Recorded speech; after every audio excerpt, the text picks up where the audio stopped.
My name is Michael Hayes. I'm 41 years old and I've been a cardiothoracic surgeon at Massachusetts General Hospital for almost 15 years.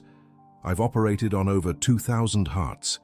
I've held people's lives in my hands while their blood circulated through tubes and machines. I've seen terminally ill patients wake up and go home. I've lost people who should have survived. Medicine taught me that there's a very clear line between the possible and the impossible, between what science explains and what's just coincidence interpreted by desperate minds seeking meaning. Or at least, that's what I believed until the morning of August 17th, 2024. That day, I met Daniel Whitmore, a 38-year-old man, pastor of a small community church in Dorchester. The patient was sitting on the gurney in the pre-op room when I entered. He was thin, almost fragile, with sparse blonde hair and blue eyes that seemed to see beyond what was in front of him. Terminal heart failure had consumed him over the past 2 years. Daniel needed a transplant. Urgent. He'd been on the waiting list for 18 months when we finally got the call. A compatible heart had been located.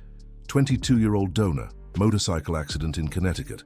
Family had authorized the donation. We had a window of only 6 hours from organ retrieval. "Dr. Hayes," Daniel said, his voice weak but steady, "can I ask you a question before we go in?" I was reviewing the latest tests, but I stopped and looked at the man. "Of course. Do you believe God is present in the operating room?" The question caught me off guard. It wasn't uncommon for patients to seek spiritual comfort before risky procedures. But there was something about the way Daniel asked. It wasn't fear, it was genuine curiosity. "I believe in science, Daniel," I replied gently. "I believe in my hands, in my team, in the equipment. That's what you need to trust now." The pastor smiled. It wasn't a smile of disappointment, it was understanding. "I trust you, doctor, but you're going to see something today that science can't explain. And when it happens, don't be afraid. It's just confirmation." "Confirmation of what?" I asked. "That we're not alone, we never are." Before I could respond, a nurse entered informing us that the operating room was ready. Daniel was taken away. I stood there for a few seconds, feeling a strange discomfort in my chest.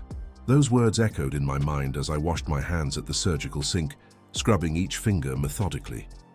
I entered operating room 3 at 8:45 in the morning. Daniel was already under general anesthesia. Dr. Rebecca Chen, our 36-year-old anesthesiologist, a meticulous woman of Asian descent with thin glasses and hair pulled back in a perfect bun, was monitoring vital signs. Thomas Bradford, the 44-year-old scrub nurse, a tall man with graying hair and a discreet scar on his eyebrow, was organizing instruments with his usual precision. Elena Rodriguez, the 29-year-old perfusionist, young, with an attentive gaze and dark brown hair tied back, was preparing the heart-lung machine. Everything was ready. "Let's begin," I said, positioning myself beside the table. The first incision is always a moment of absolute concentration. The scalpel slid across Daniel's chest skin with millimeter precision. Blood welled up in the forming red line, immediately controlled by cauterization. The metallic smell mixed with the odor of burned tissue was familiar, almost comforting in its predictability. Blood pressure 118/75, heart rate 68, oxygen saturation at 98%, Rebecca announced, her eyes fixed on the monitors. Her voice was calm, professional, each number a confirmation that we were on the right track. Thomas handed me the Finocchietto retractor. I positioned the blades between the ribs and began to slowly open the chest. The sound of the sternum being spread was always disturbing to those not accustomed to it, but for me, it was just another step in the protocol. Daniel's heart came into view. It was enlarged, beating with an irregular and weak rhythm. The walls of the left ventricle looked like thin paper, almost translucent. It was a miracle he'd survived so long in that condition. "Eleanor, prepare for bypass," I instructed. The young perfusionist nodded, adjusting the controls of the heart-lung machine. That gigantic equipment beside the operating table would be responsible for keeping Daniel alive while I removed his diseased heart and implanted the new one. I carefully cannulated the aorta and vena cava. Every movement had to be perfect. A millimeter mistake could be fatal.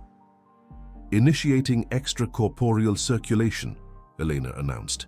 Daniel's blood began flowing through the transparent tubes, being oxygenated and pumped back into his body by the machine.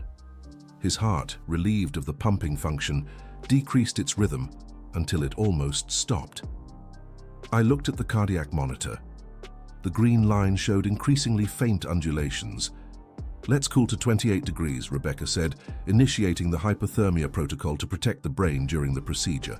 That's when the first strange thing happened.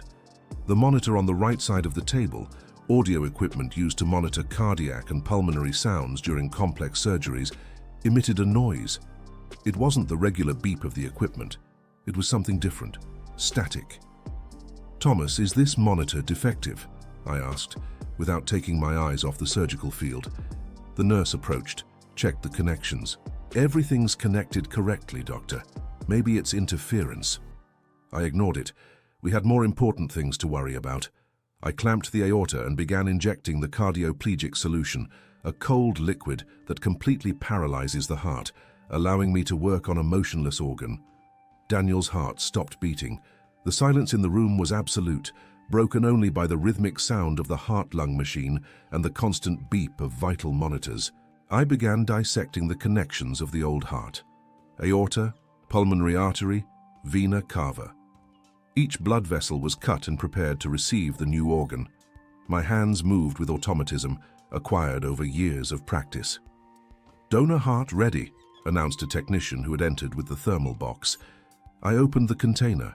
Cold vapor rose into the air. There it was, a young, healthy heart, still with the pink coloration characteristic of a viable organ. 22 years of life interrupted on a Connecticut road. But here, in that room, that life would continue. I removed Daniel's diseased heart and placed it on a tray. It was always a strange moment, seeing a human heart, an organ that symbolizes life and emotion, inert on a metal tray. It seemed wrong somehow. I positioned the new heart in Daniel's thoracic cavity. "Let's begin the anastomoses," I said, taking the needle and surgical thread that Thomas offered me. That's when the audio monitor emitted that sound again. But this time it wasn't just static. There was a voice.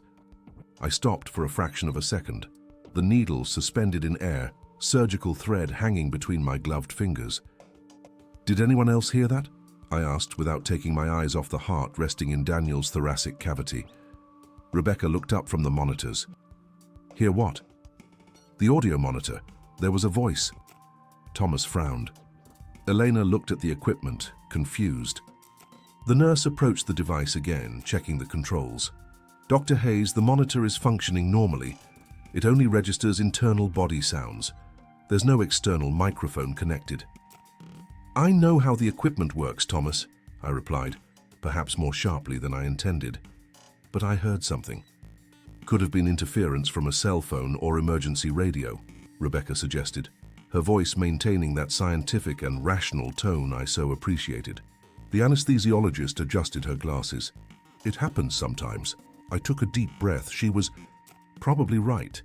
Electronic interference, nothing supernatural, just basic physics. "Continuing," I announced, returning to work. I began suturing the left atrium of the new heart to Daniel's pulmonary vessels. Each stitch had to be perfect, hermetic. A poorly done suture would mean uncontrollable bleeding once we re-established circulation. My fingers moved with automatic precision, stitch after stitch, in, out, adjust, tighten. The silent ritual of cardiac surgery. The room was in complete silence. Only the rhythmic sound of the heart-lung machine filling and emptying, the constant beep of vital monitors, the controlled breathing of the team. And then it happened again. The audio monitor crackled, and this time, everyone heard it. "Don't be afraid." The voice was weak, distant, as if coming from far away, but it was there, unmistakable. Eleanor took a step back, her eyes wide. "My God," whispered the young perfusionist, her hand instinctively going to the small crucifix she always wore under her surgical uniform. "Rebecca, turn off that equipment," I ordered, trying to keep my voice steady. The anesthesiologist moved quickly, disconnecting the power cable from the audio monitor. The screen went dark. The sound ceased. Absolute silence again.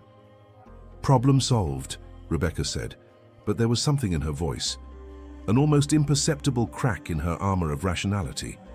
The woman returned to her position, but her eyes remained fixed on the disconnected monitor. "Thomas, note in the report, equipment with technical defect, deactivated during procedure," I instructed. The nurse hesitated for a second before making the mental note. The man had 44 years of experience in operating rooms. He'd seen strange things happen. But this was different. I returned to suturing, right atrium now. 12 more stitches, total concentration. But my mind couldn't stop repeating those words. "Don't be afraid." It was exactly what Daniel had said. Don't be afraid. As if he knew something like this would happen. "Pressure dropping, 95/60, Rebecca announced, her voice bringing me back to the present moment. "Elena, increase pump flow by 10%. "Increasing," confirmed the perfusionist, adjusting the controls with slightly trembling hands. The numbers stabilized. I continued working. Aorta now, the most critical connection.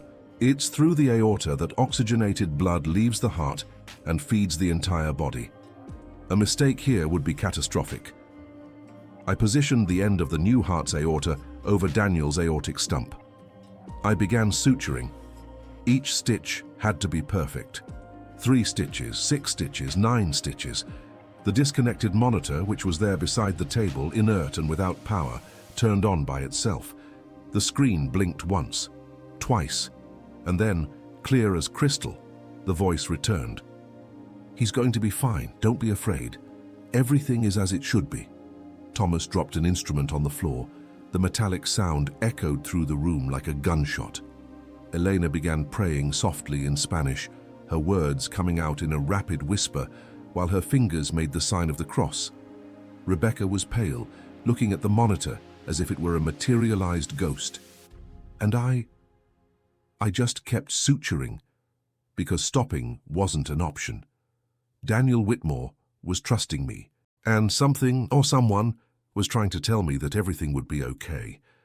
My hands continued working, but my heart was racing inside my chest. I could feel sweat running down my forehead, accumulating under the surgical mask. My breathing became heavier, but I maintained the rhythm. I couldn't stop, not now. "Rebecca, you turned off the monitor, right?" I asked, my voice coming out more tense than I'd like. The anesthesiologist looked at the equipment, then at me. Her dark eyes behind the glasses were filled with something I'd never seen in her before, genuine fear. "I unplugged it, Michael. I removed the cable. There's no power source." Her voice was trembling. "It shouldn't be working." "But it is," said Thomas, the veteran nurse, stepping forward. The tall man looked at the monitor, then at me. "Dr. Hayes, I've worked in this hospital for 22 years. I've seen a lot of strange things. But this—" He didn't finish the sentence. He didn't need to. "Continue with your work," I ordered, returning my attention to the aorta. "We have a patient depending on us. Whatever this is, we can't get distracted now." But even saying that, I knew something profoundly inexplicable was happening in that room. I finished the aortic suture. 12 perfect stitches. I checked each one twice, hermetic. Then I connected the pulmonary artery. More sutures, more stitches. Absolute concentration. The monitor remained on, its screen emitting that ghostly bluish light. But the voice had stopped. Only low static, like distant breathing. "Elena, how are the extracorporeal circulation parameters?" I asked. The young perfusionist checked the numbers, her hand still trembling slightly. "Flow at 4.8 liters per minute, adequate perfusion pressure, oxygen saturation at 98%. Everything normal, doctor." Normal. That word sounded almost comical at that moment. I finished the last connection. The new heart was completely implanted in Daniel's chest. Now came the most critical part, re-establishing blood flow and seeing if the transplanted organ would function. "Let's begin rewarming," I instructed. Rebecca adjusted the controls, gradually increasing the temperature of the blood circulating through the machine. 28 degrees, 30, 32. Daniel's body slowly returning to normal temperature. "Prepare for defibrillation," I said, We'll probably need to give a shock to restart the cardiac rhythm. Thomas positioned the internal defibrillator paddles ready for use. The equipment was charged, emitting that characteristic high-pitched sound. "Removing the aortic clamp," I announced. I released the clamp that kept the aorta closed. Daniel's warm blood began flowing into the transplanted heart, filling the chambers, feeding the cardiac muscle. All eyes were fixed on the new heart. It remained inert for 2 seconds, 3 seconds, 4. "Prepare shock at 20 joules, I began to say. But before I could finish the sentence, the heart contracted. Once, twice. And then it began to beat, a regular, strong, constant rhythm, as if it had always belonged to that body, as if it knew exactly what to do. "Normal sinus rhythm," Rebecca announced, her voice loaded with admiration and disbelief. "We don't need the shock, it just started beating on its own." Elena made the sign of the cross again, her eyes teary. "It's a miracle," whispered the young woman. "It's extremely rare, but it can happen," I said, trying to maintain rationality. "Sometimes the heart re-establishes rhythm spontaneously when conditions are ideal." But even while saying that, a part of me knew there was something more. The audio monitor, still on without a power source, emitted one last sound. It wasn't a voice this time. It was laughter. Soft, gentle, peaceful, as if someone was happy with the result. And then the monitor turned off completely, returning to silence. "He's stable," Rebecca said, checking all vital signs. "Pressure 110/70, heart rate 72, perfect saturation. Michael, he's perfect." I looked at the heart beating in Daniel's chest. That organ that minutes ago was in a cold box, now pulsed with life, pumping blood, keeping a man alive. Thomas handed me the thread to begin closing the pericardium. "Let's finish this," I said, but my voice came out different now. Because for the first time in 15 years of surgery, I wasn't sure if it had been just my hands that had saved that patient. The next 2 hours were a fog of automatic procedures. I closed the pericardium layer by layer. I checked each suture, each connection, looking for any sign of bleeding. Nothing. Everything perfect. Too perfect to be just luck. "Eleanor, let's begin bypass withdrawal," I instructed. The perfusionist nodded, beginning to gradually reduce the flow of the heart-lung machine. Daniel's new heart took on more and more of the workload, pumping with increasing force. The numbers on the monitors remained stable, almost ideal. "Flow at 50%, Elena announced, heart responding perfectly, reducing to 25%. The heart continued beating with perfect rhythm, like a biological metronome, as if it had been programmed to function exactly that way in that specific body. Turning off bypass, Elena turned off the machine. The sound that had filled the room for hours ceased abruptly. Now, only Daniel's new heart was working, alone, keeping him alive. I waited. 5 seconds, 10 seconds, 20. "Vital signs stable," Rebecca confirmed. "He's sustaining on his own." I removed the cannulas from the aorta and vena cava. More sutures, more checks. Daniel's blood now circulated only through his own system, without mechanical help. "Thomas, let's close the chest." The nurse handed me the steel wires to approximate the sternum. I began drilling the bone, passing the wires, tightening. Daniel's chest closed millimeter by millimeter. It was during this process that Rebecca spoke, breaking the tense silence that had settled. "Michael, we need to talk about what happened." "Not now," I replied, focused on positioning the last sternal wire. "That monitor had no power source. I disconnected it myself and it turned on by itself. Emitted sounds, voices." The anesthesiologist's voice was firm now, scientific, but there was urgency in it. "This isn't electronic interference. This is impossible." "Nothing is impossible," Thomas said, his voice grave and tired. "Some things just don't have explanations yet." Elena was quiet, but I saw her lips moving silently. She was praying again. The young perfusionist kept a hand over the crucifix under her uniform. "Did you hear what the voice said?" I asked, still working. It was easier to talk about it without looking at them. Did you hear it clearly? Don't be afraid, Eleanor whispered. She said not to be afraid, said he was going to be fine, said everything was as it should be. And she was laughing at the end, Thomas added. The nurse approached, handing me the curved needle to begin suturing the skin. It wasn't an evil laugh, it was happy, relieved. I finished closing the sternum and began suturing the tissue and skin layers, stitch after stitch, the wound disappearing under my fingers. The patient said something before surgery, I began, deciding they deserved to know. Daniel told me I would see something today that science can't explain, said not to be afraid when it happened. Rebecca took off her glasses and cleaned them with her lab coat sleeve, a nervous gesture I'd never seen her make. How could he know? I don't know, I admitted, but he knew. This doesn't make sense, the anesthesiologist said, putting her glasses back on. It doesn't make any scientific sense.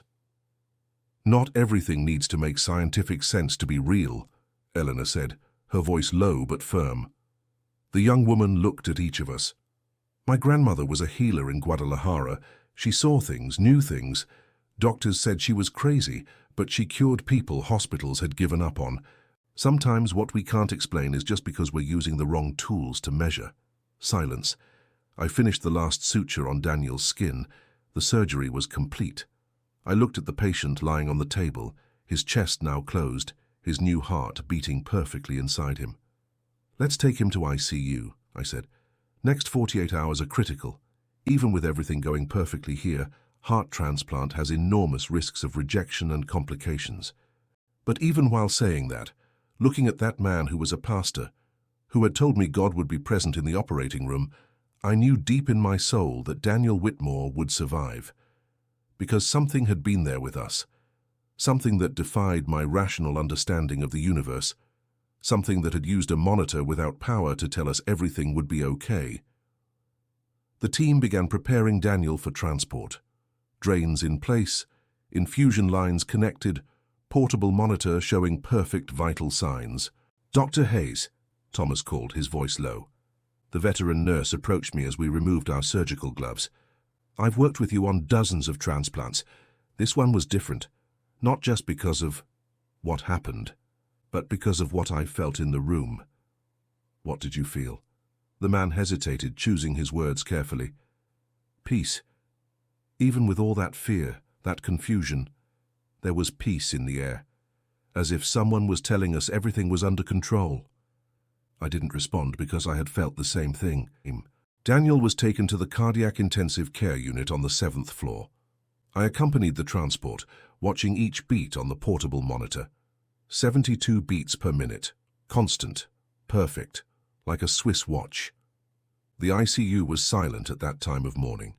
It was almost noon, but the morning shift was still in command. We transferred Daniel to bed 7, connected all the main equipment, cardiac monitor, pulse oximeter, arterial line, mechanical ventilator. A symphony of machines that whispered, beeped and breathed for him. He's stable, said the ICU head nurse, Sarah Mitchell, an experienced 52-year-old woman who had worked there for over 20 years. She checked each line, each connection, with military efficiency. I'll maintain constant vigilance. Any change, you're the first to know. Thank you, Sarah. I stood there for a moment, watching Daniel. His face was pale, relaxed by anesthesia. Tubes coming out of his mouth, wires connected to his chest, drains collecting fluids. He looked fragile, vulnerable, but his heart, that new heart, beat with unwavering determination. I left the ICU and went straight to the doctor's locker room. I needed a moment alone. I removed my cap and surgical mask, threw them in the appropriate trash. I looked at myself in the mirror above the sink. My reflection showed me a 41-year-old man with deep, dark circles, brown hair with more grey strands than I remembered noticing before. My eyes were tired, but there was something more there, an expression I didn't completely recognize. Doubt. I had always been the rational doctor, the scientist, the one who only believed in what could be measured, tested, proven. When patients or families talked about miracles, I listened with respect, but internally classified them as luck, coincidence, or emotional interpretation of normal biological processes. But what had happened in that operating room wasn't normal. A monitor without power that turned on by itself, a voice that knew exactly what to say, a transplanted heart that began beating spontaneously, without need for defibrillation, something I'd seen only 3 times in 15 years of career. I washed my face with cold water. The icy liquid helped clear my thoughts. There was an explanation. There had to be. Maybe the monitor had some internal battery we didn't know about. Maybe the voice really was radio interference that my tired brain interpreted as words. Maybe the heart restarting on its own was just statistical luck. After all, it happens in a small percentage of cases. But the laughter, that gentle, peaceful laughter at the end, I couldn't explain that. I left the locker room and went to the doctor's room. I needed to document everything, write the surgical report. I sat at the computer and began typing. Male patient, 38 years old, orthotopic heart transplant performed successfully. Graft ischemia time, 4 hours and 23 minutes. Extracorporeal circulation time, 2 hours and 47 minutes. Procedure without complications. Transplanted heart initiated spontaneous beats after removal of aortic clamp without need for defibrillation. I stopped typing. Should I mention the monitor? The voices? What? My team had heard. Would it be professional? Would it be credible? Or would it be the beginning of a mental competency investigation that could destroy my career? Dr. Hayes. I turned. It was Rebecca. The anesthesiologist had removed her surgical uniform and now wore her usual white lab coat. She looked as tired as I felt. "Can I talk to you?" the woman asked. "Of course, sit down." Rebecca pulled up a chair and sat beside me. She remained silent for a moment, looking at her own hands. "I called the biomedical engineering department," she began, her voice low. "I asked them to examine that audio monitor. I wanted a technical explanation for what happened. And they went to the operating room 20 minutes ago. They tested the equipment." Rebecca looked at me, and there was something in her eyes that made me stop breathing for a second. "Michael, the monitor is completely dead. It won't turn on. It has no internal battery. The technicians said it burned out. Probably during last night. It should have been replaced before our surgery, but someone didn't notice." I felt a chill run down my spine. "So it shouldn't have functioned at any moment during the procedure," I said slowly. "No." Rebecca's voice was trembling now. "But it did. We heard it. All of us heard it. Elena, Thomas, you, me. 4 people. It wasn't collective hallucination." Silence. "Rebecca, do you believe in God?" I asked. She hesitated. "I was raised Buddhist. I believe in energy, in karma, in cycles. But God in the Christian sense, I never thought much about it." "And now?" The anesthesiologist looked at me with teary eyes. "Now I don't know what to believe anymore." We spent the rest of that afternoon in tense silence. Rebecca returned to her other responsibilities. I finished the surgical report, omitting any mention of the monitor or the voices, not out of dishonesty, but because I didn't know how to document something that defied all logic. At 4 in the afternoon, I received a call from Sarah Mitchell at the ICU. "Dr. Hayes, Daniel is waking up." That was impossible. Heart transplant patients usually take at least 12 to 24 hours to begin waking from anesthesia. Only 4 hours had passed since the end of surgery. I ran to the ICU. When I entered bed 7, Daniel had his eyes open, still intubated, but his blue eyes were alert, focused. He saw me and tried to smile around the endotracheal tube. "He woke up 15 minutes ago," Sarah explained, checking vital signs. "He's calm, responsive, following commands. It's extraordinary, doctor. I've never seen a transplant patient wake up so fast." I approached the bed. "Daniel, can you hear me?" He blinked once. "Yes." "Do you know where you are?" Another blink. "Yes." "The surgery was a success. Your new heart is functioning perfectly. We'll remove the tube from your throat in a few hours, as soon as we're sure you're breathing well on your own. For now, just rest. Everything's fine."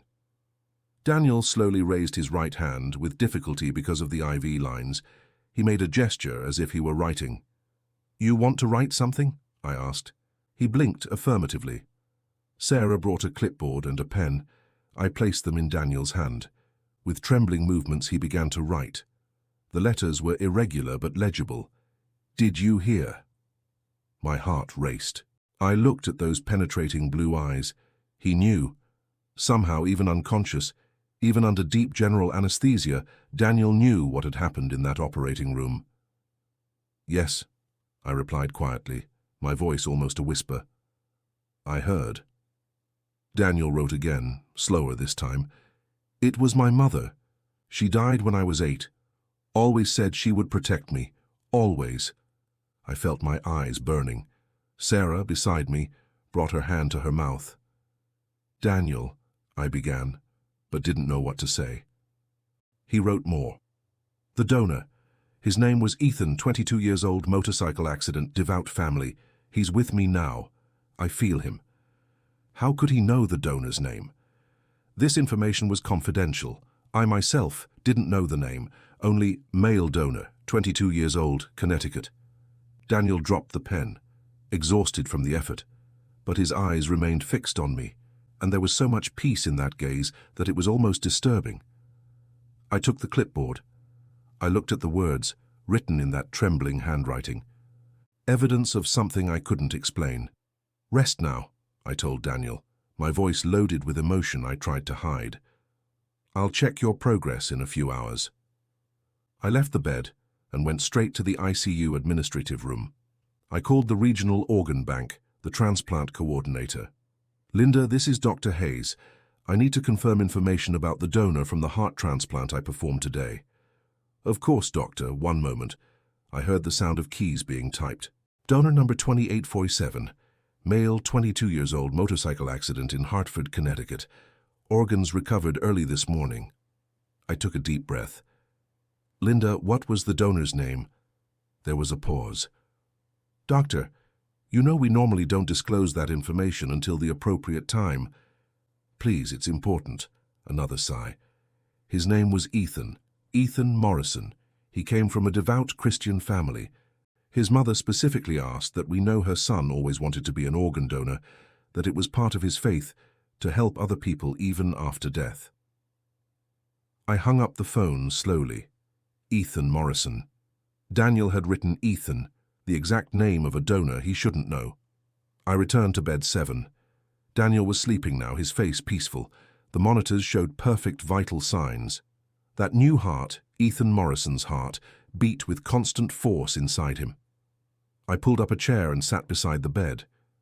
I looked at that man who was a pastor, who had told me God would be present in surgery, who somehow knew impossible things.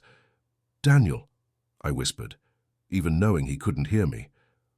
"I don't know what's happening. I don't know how you know these things. I don't know what I heard in that operating room, but I know something is beyond my understanding." He didn't respond, of course, just continued sleeping peacefully. I sat there for almost an hour, watching him breathe, watching his heart beat on the monitors, thinking about faith, about science, about the limits of what we can know and explain. My cell phone vibrated. A message from Rebecca. "Talk to Thomas and Elena. We need to talk, all together. This can't go undiscussed." I replied, "Tomorrow morning, residence conference room, 7 a.m. But even while scheduling that meeting, I knew that no conversation, no discussion, no rational analysis would be able to completely explain what had happened. Because some things simply can't be explained. Some things just are. That night I couldn't sleep. I stayed in the apartment looking out the window, watching Boston's lights flicker in the darkness. My mind ran in circles, trying to process the impossible. A monitor without power that worked, a voice that shouldn't exist, a patient who knew the donor's name, a mother dead for 30 years, protecting her son from beyond life. At 6:30 the next morning, I was already at the hospital. The residence conference room was small, with an oval table and uncomfortable chairs. I arrived first, prepared strong coffee in a corner. Rebecca arrived at 6:50. She had deep, dark circles, signs that she hadn't slept either. "I spent all night reading about inexplicable phenomena in medical environments," she said, placing a tablet on the table. "Near-death experiences, reports of patients who describe conversations that happened while they were clinically dead, Cases of transplant recipients who develop memories or preferences from donors. And? I asked. And there are hundreds of documented cases, thousands. But the scientific community always dismisses them as anecdotal, unverifiable, or explains them through normal psychological processes. Rebecca looked at me. But what happened to us wasn't anecdotal, Michael. The four of us heard. The equipment was verified and was dead. Daniel knew the donor's name. How do you explain that? Thomas arrived at 7 o'clock sharp. The veteran nurse entered with 2 coffees from the cafeteria. Didn't sleep at all, he said, sitting heavily. Spent all night thinking about that voice, that laughter. My wife asked me what was wrong. I didn't know what to say. Eleanor was the last to arrive at 7:05. The young perfusionist brought a rosary in her hands. Her eyes were red as if she'd been crying. I went to Mass last night, she said, her voice low. I talked to Father Miguel. I told him what happened, without giving names or specific details. He told me God works in mysterious ways, and that sometimes we're chosen to witness his miracles. I closed the conference room door. The four of us sat around the table. We need to decide what to do with what we know, I began. We have 4 respected healthcare professionals who witnessed something inexplicable. We have physical evidence, equipment that functioned without power. We have information the patient shouldn't have, the donor's name. If we report this officially, they'll investigate us, Thomas said, his voice grave and tired. They'll question our competence, our sanity, our professional judgment. But if we don't report it, we're hiding something significant, Rebecca argued. Something that could have implications about consciousness, about life after death, about the very nature of reality. Or it could just destroy our careers, I replied, being honest, without real benefit to anyone. Heavy silence fell over the room. It was Elena who spoke, holding her rosary firmly. I think what happened wasn't for the world. It was for us. The young woman looked at each of us. It was for Dr. Hayes, who always only believed in science, for Dr. Chen, who needed to see something beyond the rationale, for Thomas, who's seen so much suffering in this hospital, and for me, who sometimes questioned whether my faith was real, just desperate hope. So you're saying it was a personal message? Rebecca asked, skeptical but curious. I'm saying it was confirmation, Elena responded, for all of us, that there's more between heaven and earth than our equipment can measure. Thomas nodded slowly. Maybe she's right. Maybe it's not meant to be proven or documented. Maybe it's just meant to be accepted. I looked at my team. These people I trusted with patients' lives, who had worked with me for years, who now shared with me something that would forever change how each of us saw the world. Then we're in agreement, I said slowly. The official report remains as is. Successful surgery, no complications. What happened in that room stays between us. Everyone agreed. But, I continued, we need to monitor Daniel closely. If he continues demonstrating impossible knowledge, if more inexplicable things happen, maybe we'll need to reconsider. At that moment, my pager went off. It was the ICU. My heart raced. Something had happened to Daniel. I need to go, I said, standing up quickly. I ran through the corridors to the 7th floor. I entered the ICU, prepared for the worst. But what I saw left me speechless. Daniel was sitting up in bed, extubated, breathing on his own, smiling. Sarah Mitchell was beside him, checking vital signs, with an expression of pure disbelief on her face. Dr. Hayes, she said, her voice loaded with admiration. He woke up at 6 in the morning asking us to remove the tube. Perfect spontaneous breathing. Oxygen saturation at 99%. He's talking, moving. It's as if he hadn't gone through a 10-hour cardiac surgery yesterday. I approached Daniel. His blue eyes were clear, alert, full of life. Good morning, Dr. Hayes, he said, his voice hoarse but steady. I think we have a lot to talk about. I pulled up a chair and sat beside Daniel's bed. Sarah discreetly moved away, giving us privacy, but remained close enough to monitor. How are you feeling? I asked, maintaining my professional tone, although my heart was racing. Strong, Daniel responded, and there was genuine surprise in his voice. Stronger than I've felt in the last 2 years. It's as if as if this heart was always meant to be mine. "Daniel, you wrote some things yesterday. About your mother, about the donor." He nodded slowly, his eyes never leaving mine. "I know it seems impossible. I know you're a man of science, Dr. Hayes, but I need you to understand something. I wasn't completely unconscious during surgery." I felt a chill run down my spine. "What do you mean?" "I was floating. I don't know how else to explain it." Daniel paused, choosing his words carefully. "I could see the operating room from above. I saw you working, saw Dr. Chen monitoring the equipment, saw Thomas and Elena at your side, and then I saw my mother." He stopped, his eyes welling up. "She was there, Dr. Hayes, as real as you are now. She held my hand, not my physical hand, but my essence, I guess, and she said, 'You're going to be fine, my son. I'm here. I always have been.'" That's when she spoke through the monitor. "How do you know it was through the monitor?" "Because I saw it," Daniel said simply. "I saw her touch the equipment. I saw the light turn on, and then I heard her voice filling the room. The same voice that used to sing me to sleep when I was a child." I took a deep breath, processing. "And Ethan, how did you know the donor's name?" "I met him," Daniel responded, his voice loaded with emotion. "When his heart was placed in my chest for a moment, we met. I don't know where. It wasn't here. It was a place of light. He was smiling, Dr. Hayes, so young, so full of life, even though he was dead. And he said, 'Take good care of it. It's yours now. Use it to do good.'" Tears were running down Daniel's face now. "Ethan told me about his family, about how he loved riding motorcycles, about how he played guitar at church, about how he always wanted to help people. And when our time together ended, I felt him becoming part of me. Not just his heart, but his essence, his memories, his kindness." I remained silent for a long moment. Every rational fiber of my being screamed that this was impossible, that these were hallucinations induced by anesthesia, that the oxygen-deprived brain creates elaborate visions. But my heart, that organ I had studied, dissected, operated on thousands of times, my heart knew Daniel was telling the truth. "What else did you see?" I asked quietly. "I saw angels," Daniel said, his voice a reverent whisper. "Not like paintings show them, with wings and halos. They were presences, lights, consciousnesses. They were throughout the operating room, guiding your hands, calming your heart when you were afraid, keeping my body alive while my soul was somewhere else."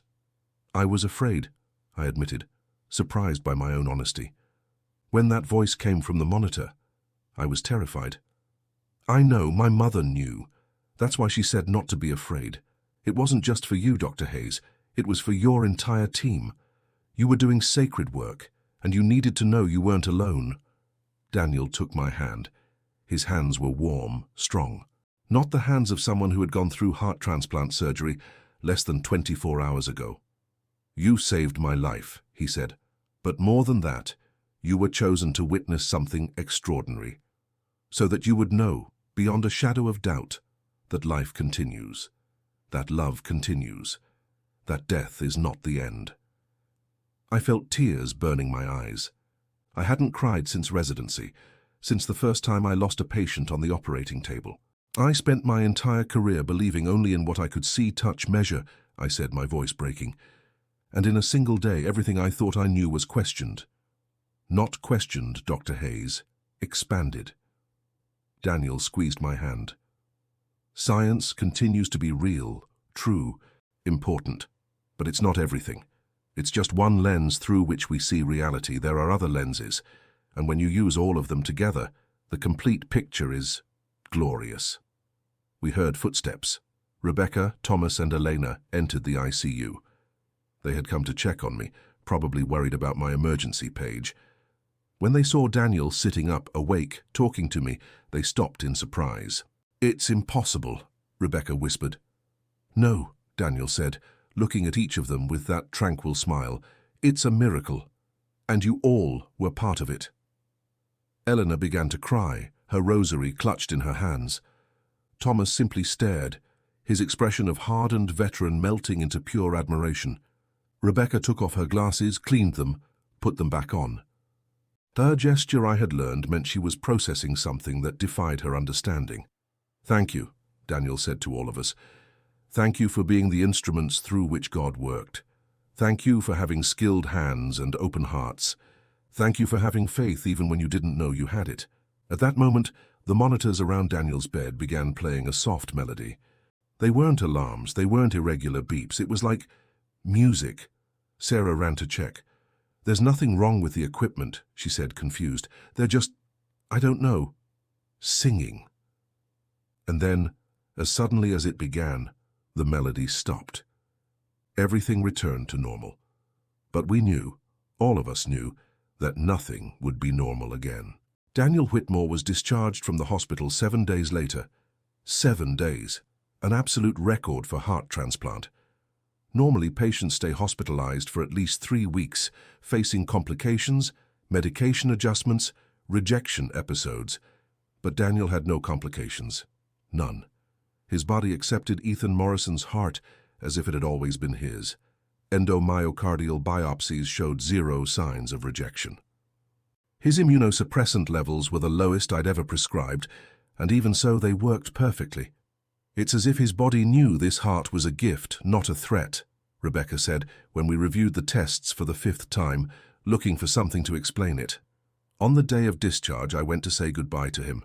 Daniel was in the room wearing normal clothes, no longer that hospital gown. He looked 10 years younger than when I met him. "Dr. Hayes," he said, extending his hand. I shook it. "I know this week changed you. I can see it in your eyes." "It changed all of us," I admitted. "My team. We'll never be the same." "That's good. Growth always feels uncomfortable at first, but then we realize we were too small for the old version of ourselves." Daniel picked up a small wooden box that was on the bedside table. He opened it. Inside was a simple crucifix of light wood. "This belonged to my mother," he said. "I want you to keep it, not as a religious symbol, if that bothers you, but as a reminder that there's more love in this universe than we can comprehend, that we're never truly alone, even in the darkest moments." I took the crucifix. It was light, smooth to the touch, warmed by Daniel's hands. "I don't know if I believe in God the way you believe," I said honestly. "You don't need to," Daniel responded with that serene smile. "God believes in you. That's enough." He left the room, his wife waiting in the corridor. I stood there holding that small piece of wood, feeling the weight of everything that had happened. In the following months, Daniel returned regularly for follow-up appointments. Each visit was a living testimony to the impossible. His heart functioned perfectly. He had returned to work at the church, preaching with renewed energy about miracles, about faith, about the thin line between life and death. And something curious happened. Daniel began playing guitar. He had never played guitar in his life, but after the transplant, he picked up the instrument and simply knew. His fingers found the chords naturally, as if they had done it for years.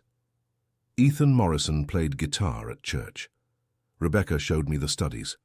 There are documented cases of transplant recipients who develop skills, memories, or preferences from their donors.